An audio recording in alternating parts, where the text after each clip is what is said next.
அனைவருக்கும் வணக்கம். கிரிஜா சமையலுக்கு அன்புடன் வரவேற்கிறேன். இன்னைக்கு நம்ம கிரிஜா சமையலில் மாம்பழத்தையும் பிரெட்டையும் வச்சு ஈஸியாக டேஸ்டியான சூப்பரான ரசமலாய் ரெசிபி எப்படி செய்கிறதுன்னு தான் பார்க்க போகிறோம். வீட்டில் திடீர்னு கெஸ்ட் வந்துட்டாங்கன்னா இந்த குயிக்கான ரசமலாய் ரெசிபியை நம்ம உடனடியாக செஞ்சு கொடுத்துடலாம். அது மட்டும் இல்லாமல் இந்த மேங்கோ பிரெட் ரசமலாய் ரெசிபியை உங்கள் வீட்டில் உங்கள் குழந்தைங்களுக்கு செஞ்சு கொடுங்க, ரொம்பவே விரும்பி சாப்பிடுவாங்க. இதில் நான் மேங்கோ குல்ஃபி ரெசிபியும் உங்களுக்காக சேர்ந்து செஞ்சு காட்டியிருக்கேன். இந்த ரெசிபி எப்படி செய்கிறதுன்னு பார்க்குறதுக்கு முன்னாடி கிரிஜா சமையல் நீங்கள் இன்னும் சப்ஸ்கிரைப் பண்ணலன்னா சப்ஸ்கிரைப் பண்ணிக்கோங்க. பக்கத்தில் இருக்கிற பெல் ஐக்கான் ப்ரெஸ் பண்ணிக்கோங்க. அப்போ தான் நான் போடுற வீடியோ உங்களுக்கு உடனடியாக வந்து சேரும். வாங்க மேங்கோ பிரெட் ரசமலாய் செய்கிறது அப்படின்னு பார்த்துடலாம். அதுக்கு ஒரு சின்ன மிக்ஸி ஜார் எடுத்துக்கோங்க. ஒரு மீடியம் சைஸ் மாம்பழத்தை பொடியாக கட் பண்ணி இதை நல்லா அரைச்சி எடுத்துகிட்டு வந்துடுங்க. இது தனியாக இருக்கட்டும்.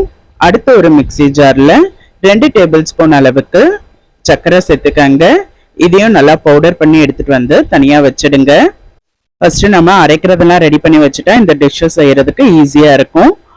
அடுத்து 1/2 லிட்டர் பாலை ஒரு பாத்திரத்தில் கொதிக்க வச்சுக்கோங்க. நான் கிரீன் கலர் ஆவின் பால் தான் எடுத்திருக்கேன். அது கொதிக்கட்டும். அந்த டைமிங்கில் ஒரு குட்டி பவுல் எடுத்துக்கோங்க. பால் கொதிச்சு வந்ததும் சேர்க்கறதுக்காக ஒரு மிக்சர் ரெடி பண்ண போகிறோம். இதில் 2 டேபிள் ஸ்பூன் அளவுக்கு கஸ்டர்ட் பவுடர் சேர்த்துக்கோங்க. கூடவே 3 டேபிள் ஸ்பூன் அளவுக்கு பால் நம்ம காய்ச்சி ஆற வச்ச ரெகுலரான பால் சேர்த்துக்கோங்க. இதை நல்லா மிக்ஸ் பண்ணிக்கோங்க. இந்த கட்டிகள்லாம் இல்லாமல் கஸ்டர்ட் பவுடரோட சேர்ந்து பால்லாம் நல்லா வர மாதிரி மிக்ஸ் பண்ணிக்கோங்க. அடுத்து நான் குங்குமப்பூவை ஒரு 10 நிமிஷத்துக்கு முன்னாடியே பாலில் ஊற வச்சிருந்தேன்.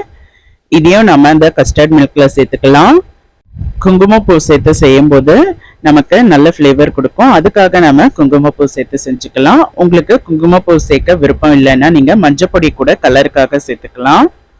1/2 டீஸ்பூன் அளவுக்கு பொடியாக பவுடர் பண்ணி வச்சுருந்த ஏலக்காய் பொடி சேர்த்துக்கங்க. ஏலக்காய் தனியாக பொடி பண்ணி வச்சது உங்ககிட்ட இல்லைன்னா 1 ஸ்பூன் சர்க்கரையோட சேர்த்து ஏலக்காவை பொடி பண்ணிக்கங்க. ஏலக்காவையும் சேர்த்து நல்லா மிக்ஸ் பண்ணதுக்கப்புறமா நம்ம இதை கொதிச்ச பாலில் சேர்த்துக்கலாம். பால் நமக்கு நார்மலாக ஒரு கொதி வந்தால் போதும். இந்த கஸ்டர்ட் மில்க் மிக்சரை சேர்த்துக்கலாம். கூடவே 1/2 கப் அளவுக்கு சர்க்கரை சேர்த்துக்கங்க. சர்க்கரை நல்லா கரைஞ்சி வரணும். இந்த கஸ்டர்ட் மிக்சர்லாம் சேர்ந்து நல்லா மிக்ஸ் பண்ணி விட்டுருங்க. சர்க்கரை எல்லாம் கரைஞ்சு பால் இன்னும் நல்லா திக்காகி வரும். கஸ்டர்ட் மில்க் சேர்த்துருக்கிறதுனால சீக்கிரமாகவே கொஞ்சம் நல்லா திக்காயிடும். நல்லா கலந்து விட்டதுக்கு அப்புறமா 1/2 டீஸ்பூன் அளவுக்கு மட்டும் சர்க்கரையை கூட்டி கொடுக்கறதுக்காக உப்பு சேர்த்துக்கங்க. இதில் நம்ம கஸ்டர்ட் பவுடர்லாம் சேர்த்துருக்கிறதுனால நமக்கு அடி பிடிச்சிக்கும். அதனால கொஞ்ச நேரம் கிளறி விட்டுக்கிட்டே இருங்க. பால் நல்லா திக்காகி வந்துடும். ஒரு 10 நிமிஷம் கிளறி விட்டிங்கன்னா போதும். பால்லாம் நல்லா திக்காகி வந்துடும். பால்லாம் நல்லா திக்காகி வந்ததுக்கு அப்புறமா நான் பொடியாக கட் பண்ணி வச்சிருந்த முந்திரி, பாதாம், பிஸ்தா, உங்களுக்கு விருப்பமான நட்ஸை பொடியாக கட் பண்ணி சேர்த்துக்கங்க. கூடவே நாம மாம்பழம் அரைச்சி வச்சிருந்தோம்ல ஆரம்பத்தில், அதையும் சேர்த்துக்கலாம். 1/2 லிட்டர் பாலுக்கு ஒரு மீடியம் சைஸ் மாம்பழம், அதே மாதிரி 1/2 கப் அளவு சர்க்கரை சேர்த்தா போதும். சர்க்கரை எல்லாம் அதிகம் சேர்த்துடாதீங்க, திகட்டுற மாதிரி ஆயிடும். நம்ம மாம்பழம் சேர்த்து நல்லா மிக்ஸ் பண்ணிட்டு அடுப்பை அணைச்சிடுங்க. இது நல்லா ஆறட்டும். அடுத்து ஒரு குட்டி பவுல் எடுத்துக்கங்க. நம்ம பிரெட்டுக்கு நடுவில் மேங்கோ ஸ்டஃபிங் ஒன்று ரெடி பண்ண போகிறோம். பவுலில் 2 டேபிள் ஸ்பூன் அளவுக்கு பால் பவுடர் சேர்த்துக்கங்க.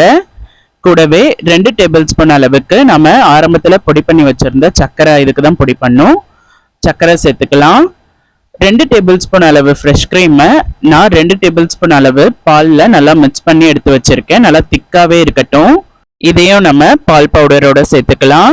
உங்ககிட்ட பால் பவுடர் இல்லைன்னா நீங்கள் ஸ்கிப் பண்ணிடுங்க. வெறும் ஃப்ரெஷ் க்ரீமு, பால், பொடியாக பவுடராக அரைச்சி வச்சுருந்த சர்க்கரை மட்டும் போதும்.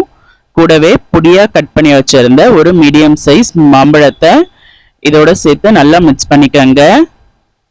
நல்லா எல்லாமே சேர்ந்து வர மாதிரி நல்லா மிக்ஸ் பண்ணிக்கோங்க. இது நம்ம பிரெட்டுக்கு நடுவில் ஸ்டஃப் பண்ணுறதுக்காக ஸ்டஃபிங்கு.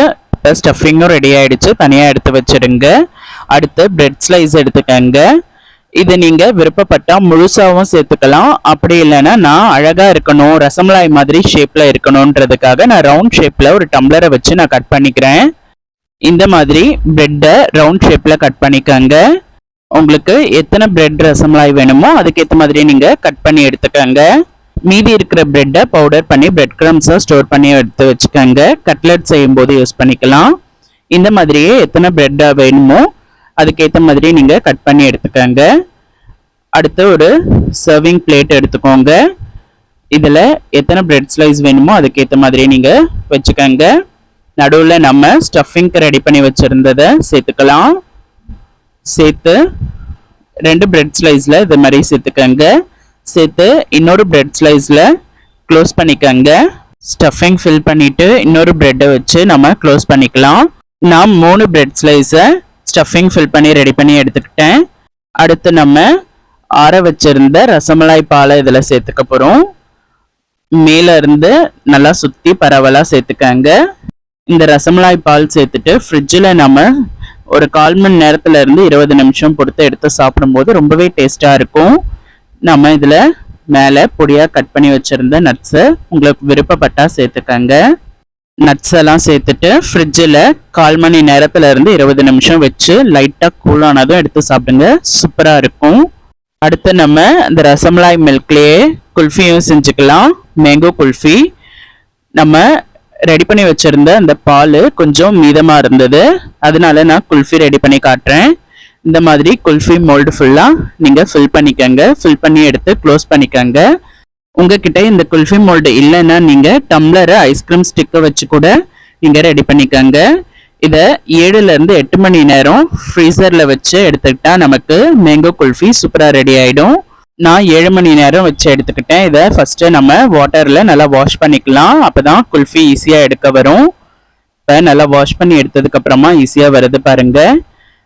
நமக்கு மேங்கோ குல்ஃபியும் சூப்பராக ரெடி ஆகிடுச்சு. இதே மாதிரியே நீங்கள் எல்லா குல்ஃபியுமே நீங்கள் எடுத்துக்கங்க. உங்களுக்கு எத்தனை குல்ஃபி வேண்டுமோ அதுக்கேற்ற மாதிரி நீங்கள் ஊற்றி எடுத்துக்கங்க. நம்ம ஐஸ்கிரீம் சாஃப்டாக வர்றதுக்கு அரைக்க வேண்டிய அவசியம்லாம் இல்லை. கஸ்டர்ட் பவுடர்லாம் சேர்த்துருக்கிறதுனால நார்மலாகவே சாஃப்டாக இருந்தது.